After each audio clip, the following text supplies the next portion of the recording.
आइए ट्रैक्टर वाला बहुआ की बोल भौजी लडुआ के फूलों की सब तोरी वाले के खेत में पा गेल हमर खेत नहीं रोपता है हमर नहीं कादो होता है आई भ जते भौजी टेंशन किया ले छी जनकपुर धाम नेपाल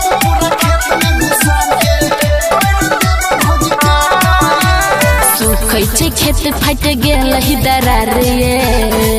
फाट गेल ही दरार रे सुखै छै खेत फाट गेल ही दरार रे देखि के हो जाय माथा खराब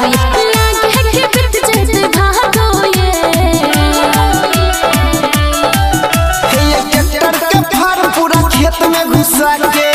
कोई न देव भौजी का दो ये ट्रैक्टर के फार्म पूरा खेत में घुसा के कोई न देव भौजी का दो ये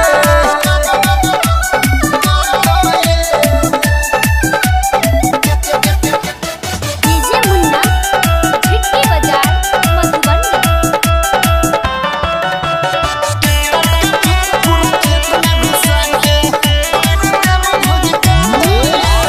बाजे छे मेघ लगे हेतै बारिशिए झूठो के भौजी बढ़ै ने छिरिसिए ये भौजी बाजे छे मेघ लगे हेतै बारिशिए झूठो के भौजी बढ़ै ने छिरिसिए अगल बगल सब धान रोपेले अगल बगल सब धान रोपेले बजछ होया नै लहजो ये भौजी सुन ना ट्रैक्टर के फार्म पूरा खेत में घुसा के कोई न देव भौजी का दो ये ट्रैक्टर के फार्म पूरा खेत में घुसा के कोई न देव भौजी का दो ये यादव स्टूडियो डीजे मुन्ना छिटकी बाजार मधुबनी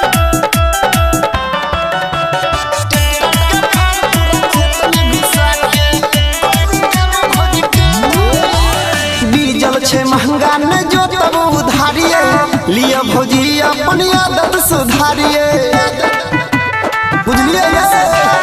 डीजल छे महंगा न जो तब उधारिए